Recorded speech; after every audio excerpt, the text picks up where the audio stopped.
jadi mahasiswa-mahasiswa hukum ini sudah memikirkan apa pada saat itu? Satu bahasa Indonesia. Kemudian berbangsa satu bangsa Indonesia yang kita nanti baru tahun 45. Ya, terus kemudian apa bertanah air satu, tanah air Indonesia. Itu sumbangan yang luar biasa. Dan apa namanya MR-MR ini menyumbangkan budaya, ekonomi, politik juga. Jadi memang sekarang pun saya selalu tengahkan mahasiswa hukum itu bukan hanya belajar saja, harus mampu berorganisasi, tetap mempertahankan idealis, kritis terhadap negara ini. Ya. Kemudian mereka harus tetap menjadi organisatoris. Ya. Saya selalu ingatkan ya Universitas Indonesia, ingat Indonesia di lagunya aja Ampera, amanat penderitaan rakyat, belum dihapus itu ya. Mungkin ibu kota negara yang akan berpindah aja menjadi IKN ya.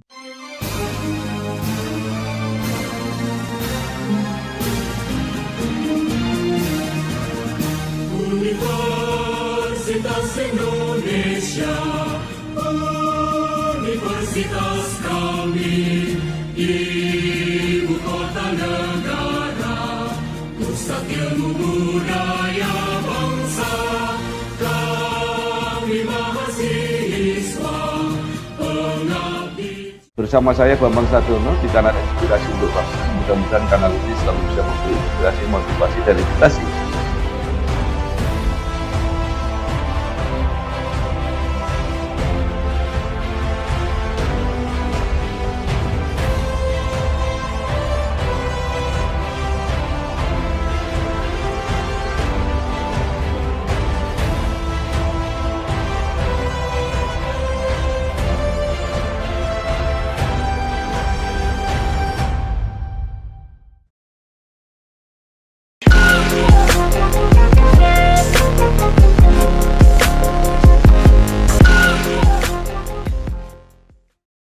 Assalamualaikum warahmatullahi wabarakatuh.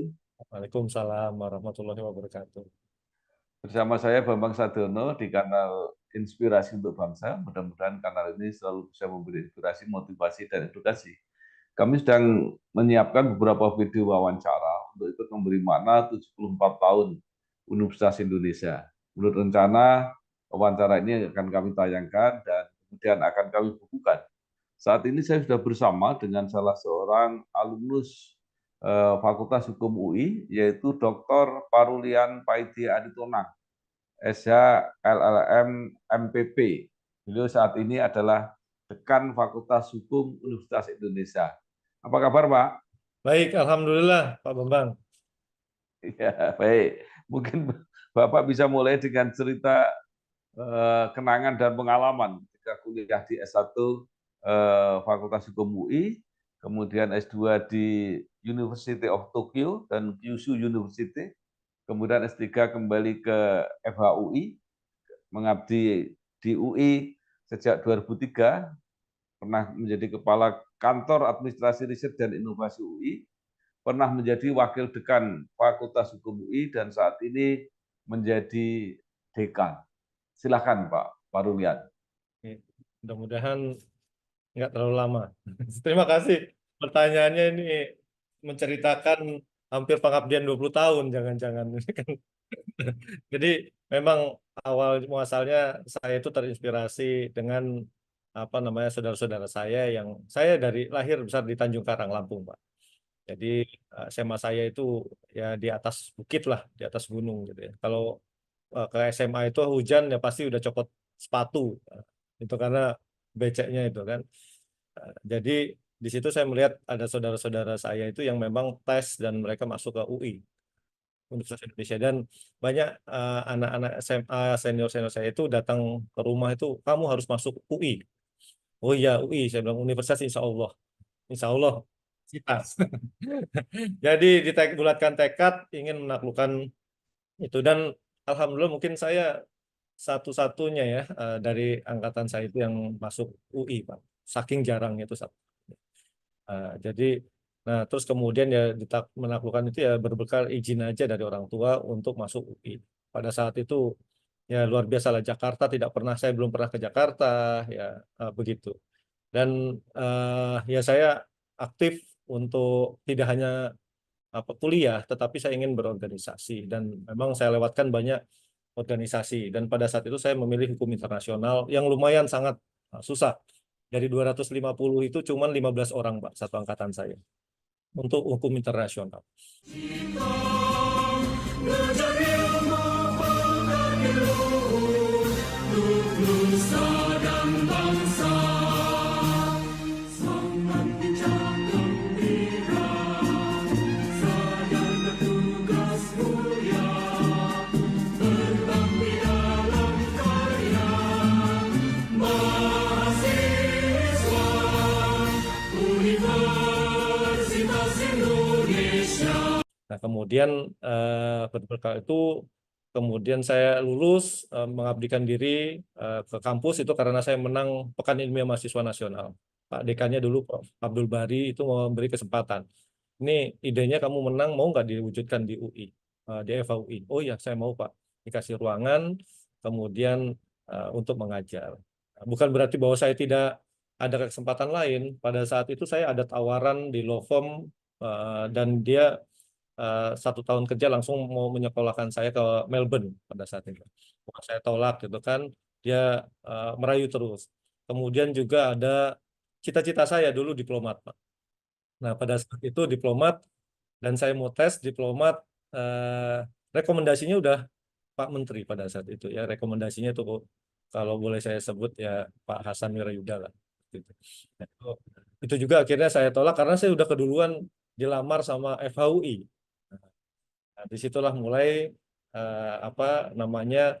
bersabar untuk menjadi dosen, di mana teman-teman yang lain sudah mendapat gaji besar-besar, pakai dolar lagi kan ya, di lokom-lokom. Saya ya harus menjadi status dosen yang belum juga tentu jadi dosen. Nah, pada saat itu disuruh inilah status pegawai. Kemudian akhirnya tes menjadi pegawai UI, kemudian dibuka lagi tes menjadi PNS, jadi PNS beneran di bukaan pertama itu 2008, pindah tiba-tiba menjadi PNS, ASN sekarang. Nah, kemudian ya harus sekolah. Nah, sekolah ini teman-teman saya itu ke Belanda, ke Amerika, semua. Saya kok dilalahnya berpikir untuk ke Jepang. Nah, ke Jepang itu akhirnya saya coba dan itu nggak langsung dapat ya. Saya berkali-kali interview di kedutaan itu.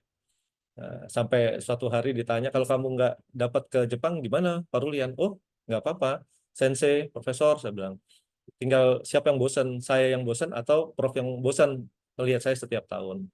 Akhirnya ya ketiga kali saya langsung sudah ditelepon dan dapat ke Kyushu dulu pada saat itu LRM. Nah di Kyushu saya itu terinspirasi pengen masuk yang namanya University of Tokyo. Nah, universitas karena itu topnya betul ya. Kalau orang Jepang itu sangat menghormati itu institusi universitas itu. Dan alhamdulillah saya ikut tes lagi terus dapat tentang kebijakan publik.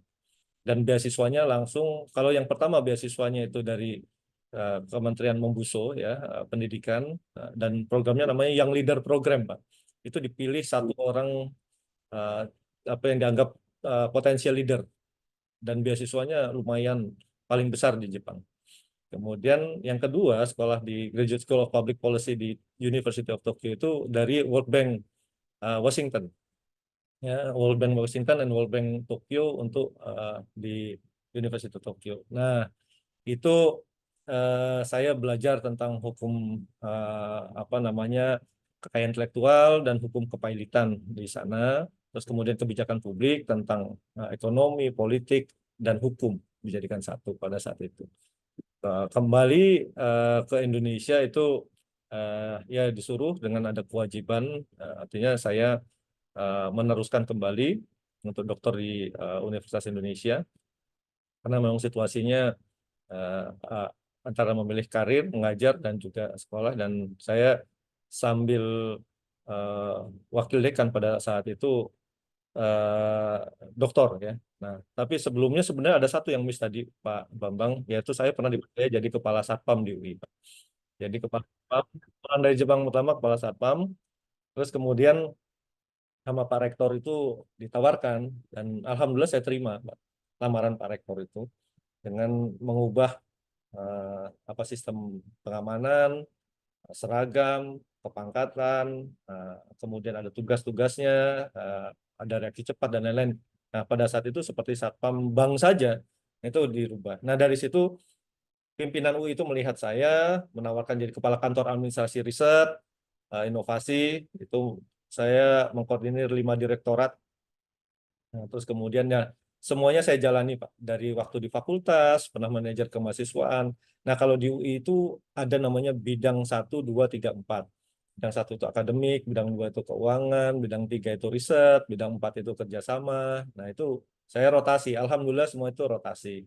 Sehingga ketika menjadi wakil dekan dan terakhir ketika eh, apa ada kesempatan untuk menjadi dekan, ya saya sudah mempersiapkan diri untuk mempunyai kapasitas cukup lengkap lah seperti itu. Nah itulah artinya berkarir. Jadi nggak ada politik ya 1% lah, tapi 99% adalah kerja.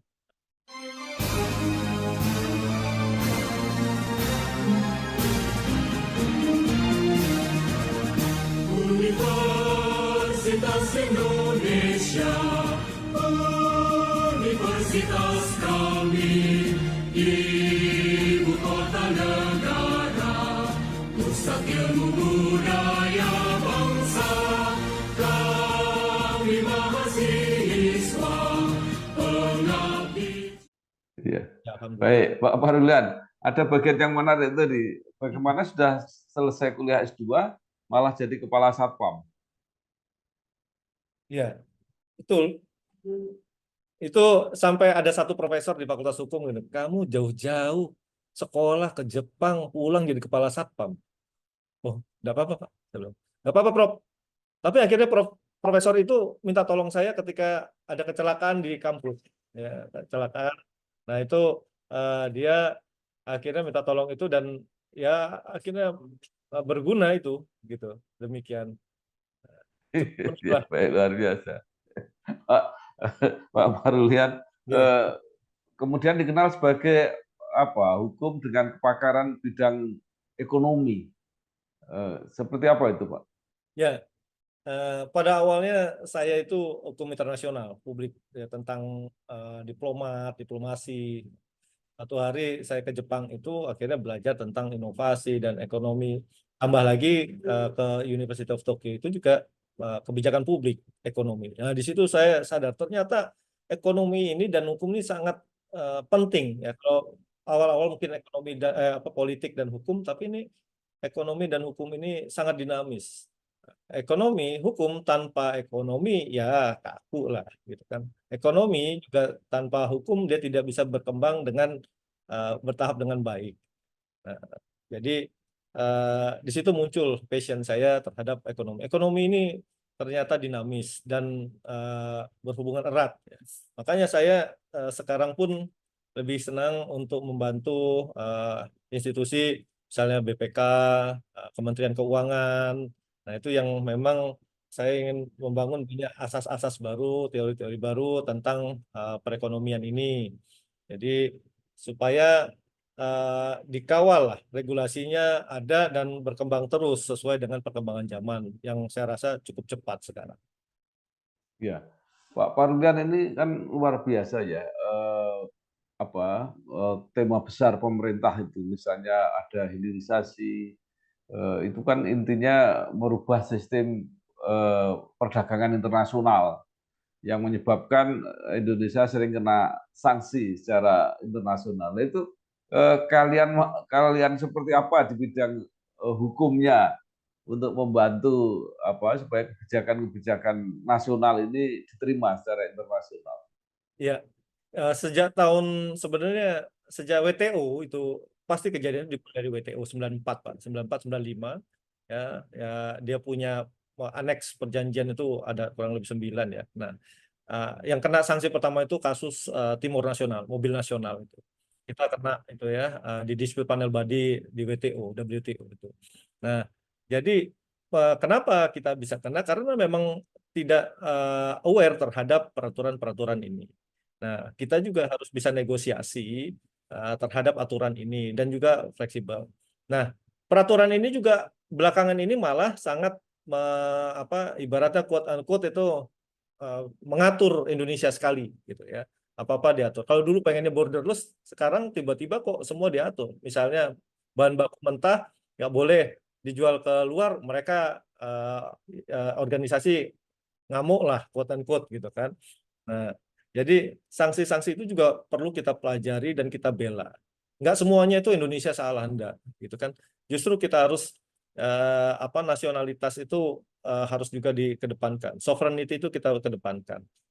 Sehingga aturan-aturan dunia itu yang kalau saya bilang itu soft law lah, bukan hard law. Kalau hukum nasional itu hard law. Nah, soft law ini jangan sampai kita seperti hard law.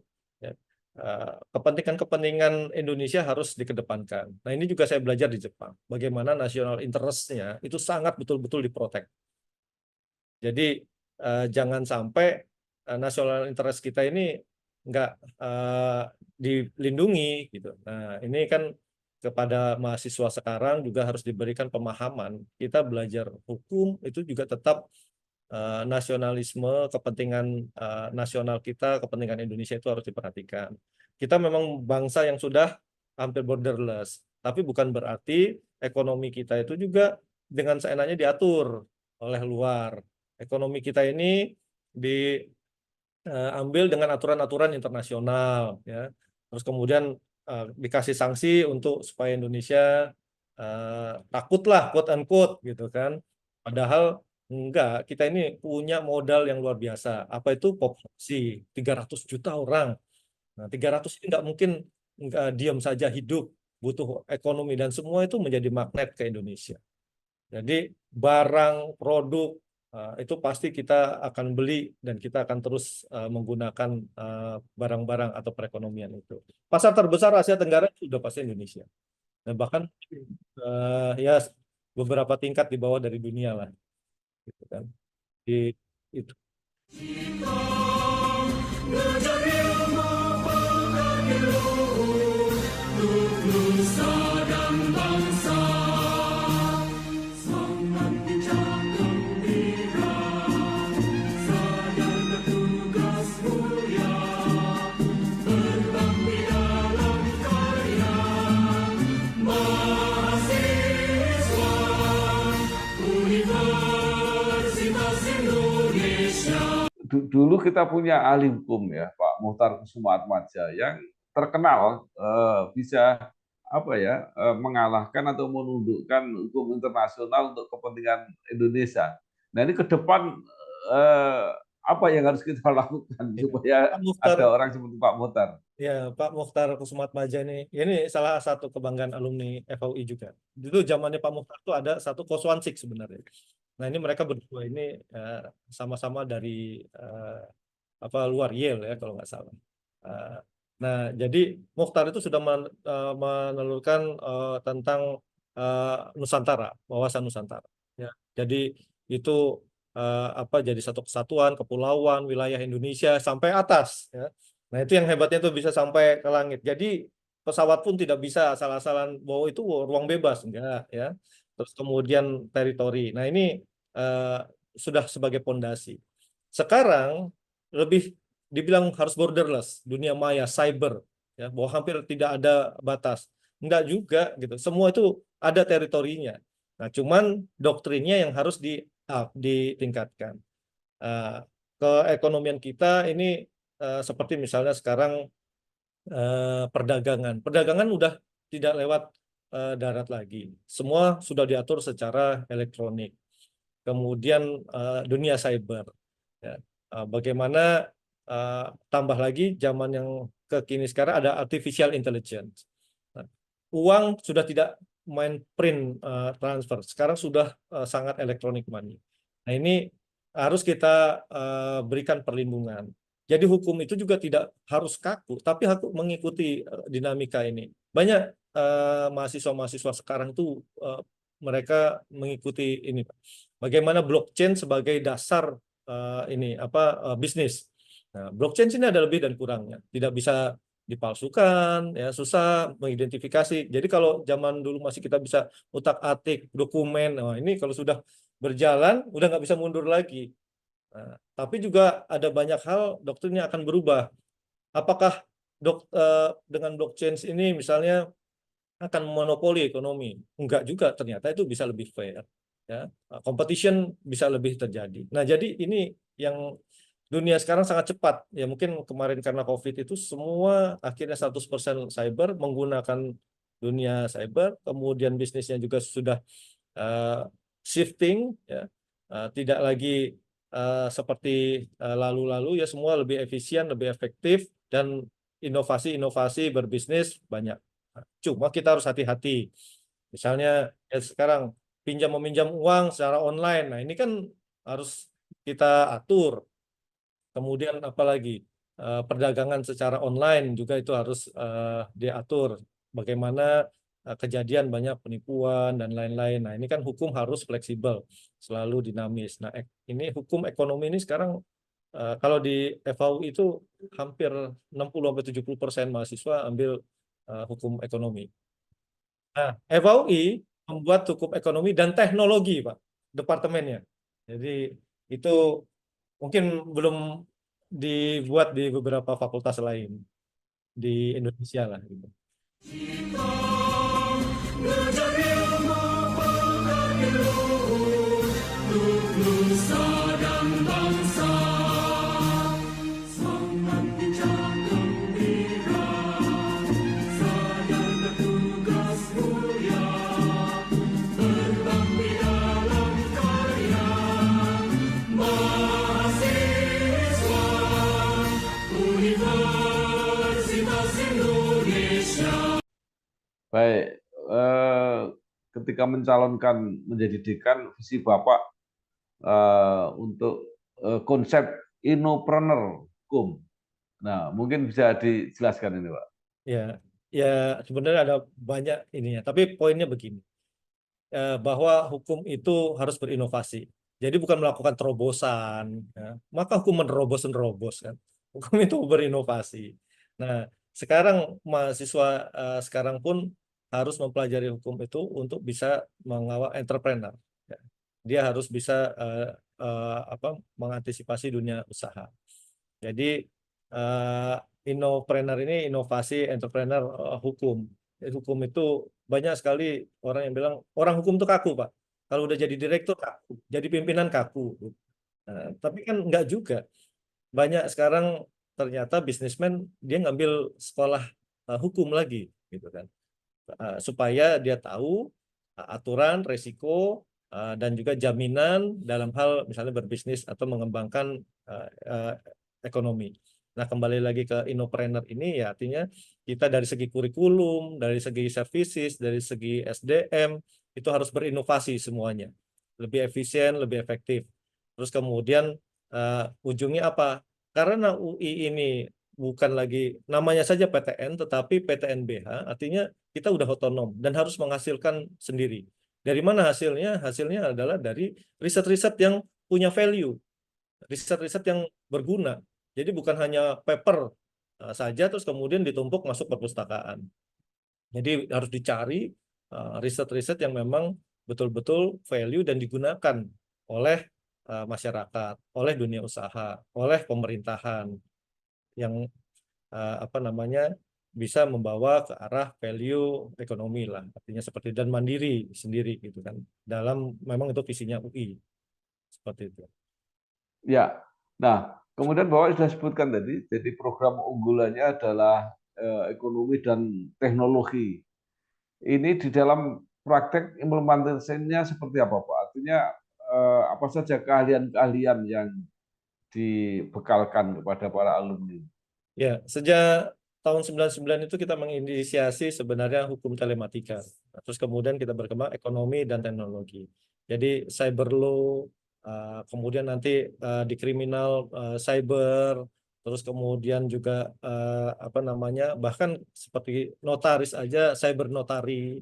Ini sudah semakin maju dan mata kuliah ini dikembangkan terus menjadi mata kuliah pilihan sehingga mahasiswa punya pandangan dan juga adaptasi karena mereka dunia cyber lah sekarang ini, media sosial. Nah, jadi kita antisipatif terhadap perkembangan teknologi ini.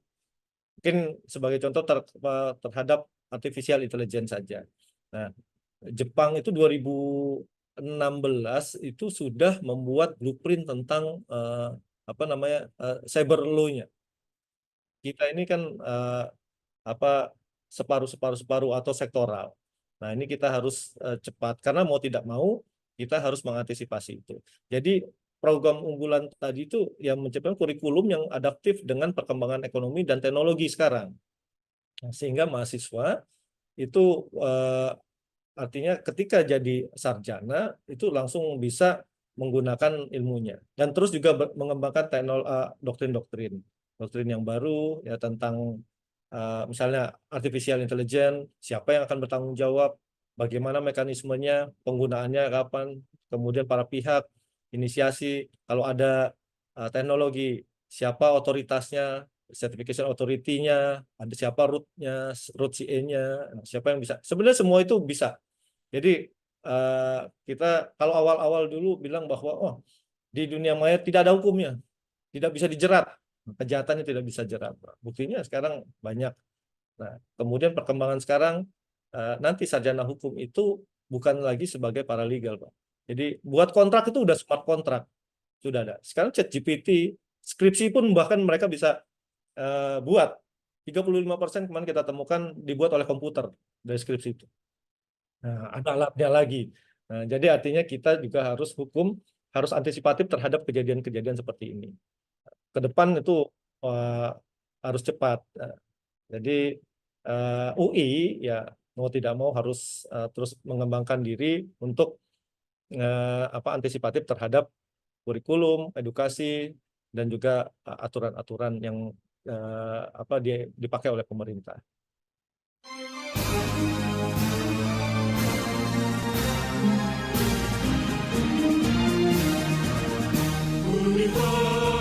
Universitas Indonesia,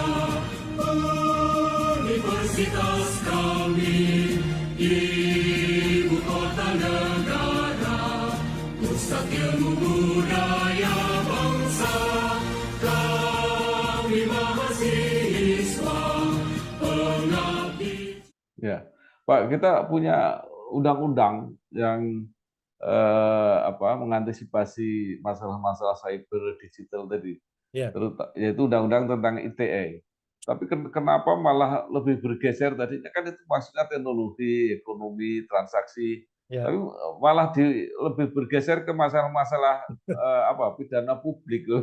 Ya, ini kan akhirnya ternyata ada kreatif lain, ada kesadaran lain yang memanfaatkan ini kan, yang tadinya mungkin pola penghukumannya, pemidanaannya, pola lama bergeser kepada media dan melihat itu menjadi sebenarnya saya melihatnya jadi sesuatu yang kreatif itu inovasi. Nah, tinggal kitanya yang terus memperbaiki harus cepat antisipatif terhadap aturan. Cuma kan sistem negara ini untuk membuat antisipasi dan perubahan secara cepat itu masih kurang ya. Harus rapat biasa dan lain-lain. Sebenarnya kan bisa saja memakai teknologi di drafting, kemudian rapat tidak perlu langsung hadir. Nah, itu kan sebenarnya di negara lain sudah dicoba. Jadi kita harus cepat. Kalau nggak kita ketinggalan ya akhirnya seperti itu. Antara hukumnya dan kejadiannya ada gap ya, sehingga timbul modus-modus kejahatan baru, atau timbul pemanfaatan dari kelemahan hukum tadi. Nah, satu sisi mungkin juga ada pemahaman yang masih kurang, dan ini kita harus educate lagi. Memang kalau dilihat sekarang perkembangan teknologi dan perkembangan edukasi itu agak kalau kereta itu untal-untalan di belakangnya ya. Nah, ininya cepat ya perkembangannya, tapi masyarakatnya edukasinya masih sangat rendah. Nah, itu memang tugas kita lah universitas untuk membantu mengedukasi ini. Makanya di universitas pun harus berubah. Tidak harus tatap muka, tidak harus di kelas, tidak harus modelnya ya di pengajaran di dalam kelas gitu. Nah, ini kan kita bisa online education, orang-orang yang berpotensi di setiap daerah punya kesempatan yang sama. Nah, itu harus universitas juga harus berubah. Baik. Nah, dari segi alumni, Pak, Fakultas Hukum UI ini kan melahirkan banyak sekali ya, tokoh yang terkenal, tapi juga yang tidak kalah menarik yang sesuai apa yang dikemukakan Pak Parulian tadi, tren hukum ekonomi itu sekarang banyak dirut perusahaan-perusahaan besar itu yang lulusan Fakultas Hukum UI, bahkan di perusahaan-perusahaan tambang. Nah, tren itu memang apa kecelakaan atau memang didesain sejak mereka kuliah. Jadi saya dulu pernah waktu mahasiswa ditanya, Pak, kenapa kamu mau masuk Fakultas Hukum? Katanya, "Ya, saya mau jadi apa manajer dirut lah, direktur." Oh, masa sih paling cuma direktur personalia dan apa hukum lah gitu, SDM. Ya bilang begitu. Nah, ternyata kan sekarang itu sangat penting. Banyak direktur-direktur utama, komisaris kena, ya, terjerat. Ya. Terjerat ini bukan karena kesalahan, tapi juga karena inovasi. Berinovasi di ekonomi itu harus cepat berinovasi. Tetapi dia tidak paham bagaimana membuat apa namanya regulate-nya, ya, regulasinya, bagaimana membuat kontraknya. Nah, ternyata ya memang beberapa perusahaan besar tambang ya, taruhlah apa perlu disebutkan ya, itu dua-duanya sarjana hukum. Nah, terus kemudian eh, Freeport, Kondiwenas, ya, terus kemudian Niko Kantar, Antam, dan juga beberapa perusahaan. Ya, ini bukan by design, tapi memang secara natural dunia usaha ini sudah semakin beresiko. Dan orang yang paham resiko adalah orang yang paham aturan juga. Atau orang yang mau mengembangkan model ekonominya atau modal usahanya yang dia juga paham sejauh mana boleh berkembang, sejauh mana boleh dibuat baru, dan apa yang harus diantisipasi. Nah, itu. Jadi memang hukum itu membuktikan apa namanya areanya itu luas. Jadi bukan hanya tentang jadi hakim, jadi jaksa, tapi setiap apa kegiatan ekonomi bahkan kesehatan, konstruksi, lingkungan itu sangat membutuhkan aturan dan orang hukum itu lebih dulu untuk bisa apa punya pengetahuan itu. Dan ini juga membuat institusi kita pendidikan harus antisipatif juga terus. Jadi nggak bisa buku lama, kita harus lihat perkembangannya, menciptakan doktrin-doktrin baru, apalagi terlebih kontrak. Jadi ya bukan by design, Pak, tetapi memang itu akhirnya masyarakat menilai sendiri.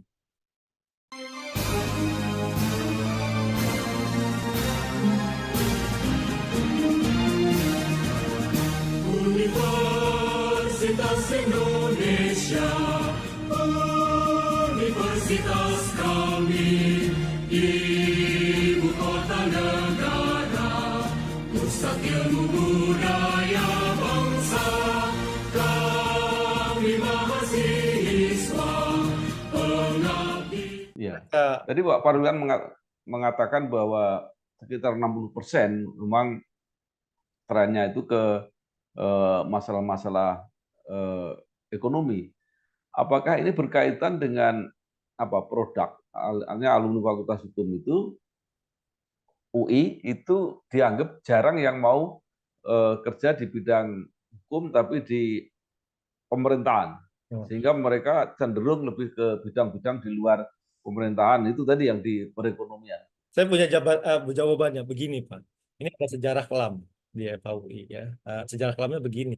Pada saat tahun 80-an sampai 90-an itu dosennya sangat ketat sekali memberi nilai. Yang dapat nilai 3,0 itu susah sekali. Ya. Padahal syarat untuk masuk ke pegawai negeri itu 3,0. Akhirnya mau nggak mau ya hanya sedikit yang masuk ke dalam jaksa, hakim. Nah, kemudian di tahun 2000-an sekarang ini sudah berubah. Kita sudah tidak seketat itu. Jadi bukan tidak ada yang mau Pak, banyak. Cuman yang bisa masuk secara administrasi itu enggak. Akhirnya ya dunia yang selain ASN ya, yang digeluti pada akhirnya. Dan ini menjadi trademark pada ujungnya. Nah sekarang enggak. Sekarang itu yang IP-nya 3,5 itu banyak sekali. 3,6 bahkan cum laude itu pada tahun 2023 kemarin dari 235 itu 160 mahasiswa cum laude. Nah, jadi sekarang sudah banyak bahkan yang diterima hakim juga puluhan, terima kejaksaan puluhan, mau masuk ke Bank Indonesia dan lain-lain sudah banyak. Ini trennya berubah. Ya. Nah, cuma ya yang tren akibat impact dari 80-an 90-an itu ya membuat mereka ya hidup di non ASN, non kepegawaian institusi pemerintah kan lebih banyak. Nah, sementara universitas lain itu mampu sudah catch up duluan gitu ya, memberikan nilai yang baik, fair gitu. Jadi itu sejarah dalam pendidikan lah ibaratnya seperti itu. Tapi semuanya udah dikoreksi lah sekarang. Baik. Nah, sekarang eh, terakhir, Bapak mungkin punya saran dan harapan ya. Ke depan seperti apa para mahasiswa ini? Karena di samping tugas-tugas profesional, itu mahasiswa UI itu kan juga punya tugas apa ya, tugas atau amanat atau harapan gitu, juga berjuang di luar bidang-bidang profesi itu, misalnya terjun di politik praktis, mungkin apa kegiatan-kegiatan yang kritis kemasyarakatan dan sebagainya. Itu masih ideal atau mahasiswa itu sebaiknya apa kuliah yang tekun sehingga cepat lulus dan sebagainya gitu. Ya, ya kalau bertanya kepada saya experience-nya dulu aktivis, Pak. Nah, tapi saya informasikan bahwa FHUI ini tahun 2024 ini 28 Oktober ini eh, akan 100 tahun, Pak. Dan memasuki abad kedua pendidikan tinggi hukum. Jadi kita di 28 Oktober 1924. Nah, dulu mahasiswa hukum itu juga sangat kritis. MR itu sangat kritis dan sumbangannya terhadap bangsa ini besar. Saya selalu ingatkan itu. Contohnya apa? Kongres Pemuda II yang sekarang diperingati Sumpah Pemuda. Pada saat itu diketuai oleh Raden Sugondo, sekretarisnya Muhammad Yamin, benarnya kalau nggak salah itu namanya Amir Syarifuddin. Yang kita ketahui menjadi tokoh-tokoh bangsa ini. Perdana Menteri, kemudian. Jadi pada tanggal 28 Oktober 1928 itu mereka masih mahasiswa hukum. Menyelenggarakan Kongres Pemuda itu di Kuitang, Jakarta situ. Itu kos-kosannya mahasiswa. Nah, itu hari Minggu itu. Kalau saya udah cek sampai riset hari Minggu dan mungkin itu lagi peringatan Rekohskul yang keempat.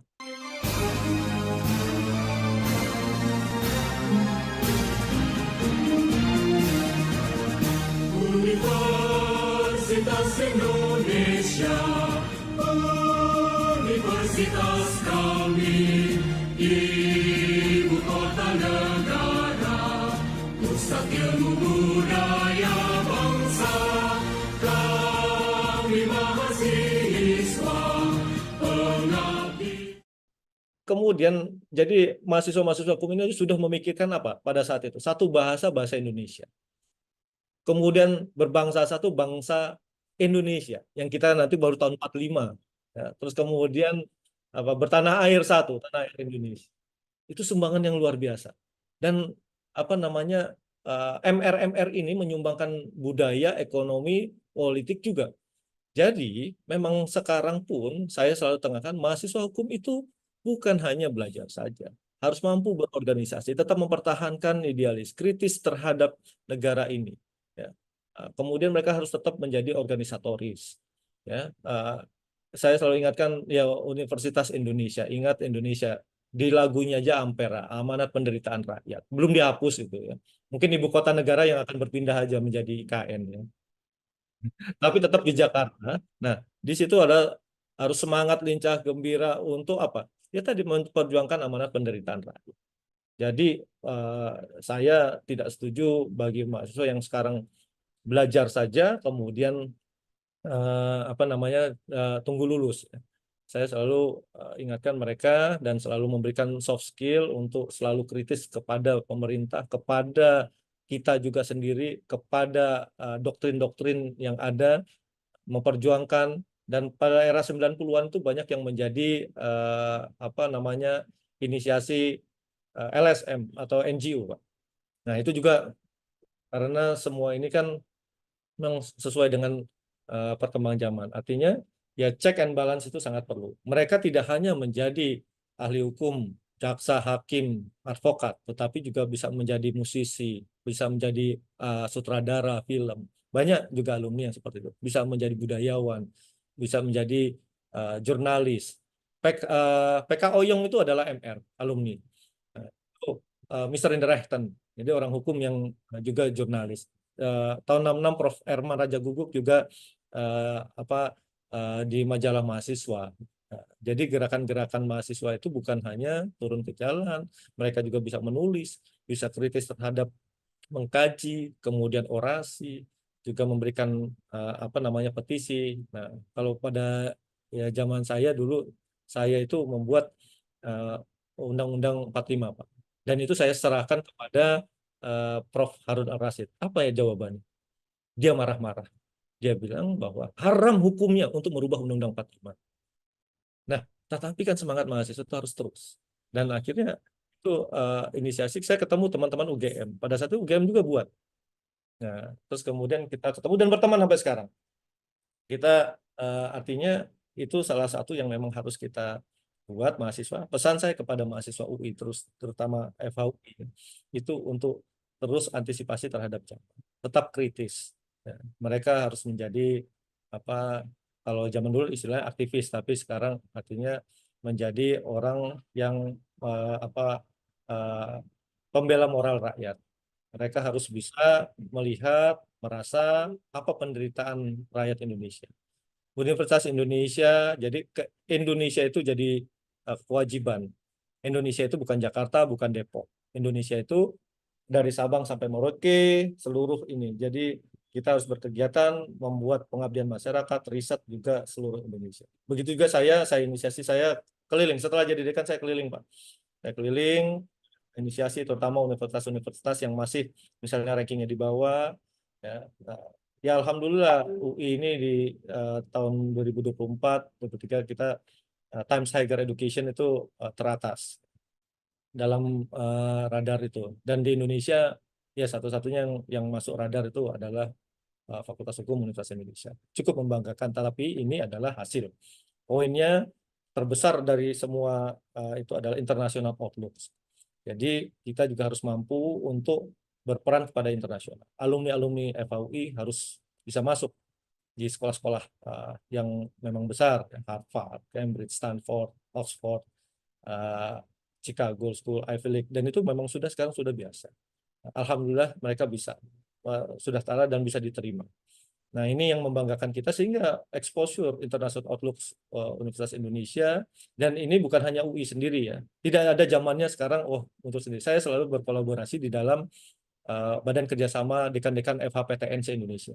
Kebetulan saya pengurusnya itu ada UI, kemudian pengurus intinya ya UI, UGM, dan UNAIR. Dan kebetulan sekali memang mewakili Indonesia Barat, mewakili Indonesia Tengah, dan mewakili Indonesia Timur. Kami ini 3 periode ini masih kompak untuk membawa teman-teman dekan-dekan FHPTN se-Indonesia. Memang hampir seumuran lah, Pak. Jadi kita udah ice break terhadap sekat-sekat.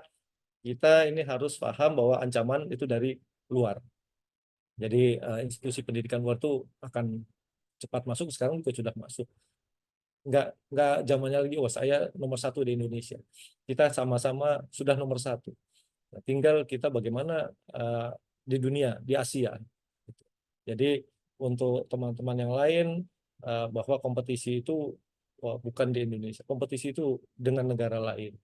Sehingga kita harus mampu beradaptasi, mampu menghasilkan ilmu-ilmu, mampu menghasilkan karya-karya yang memang diperhitungkan secara dunia.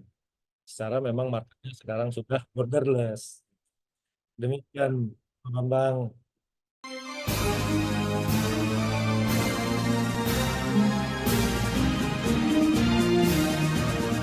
Universitas Indonesia,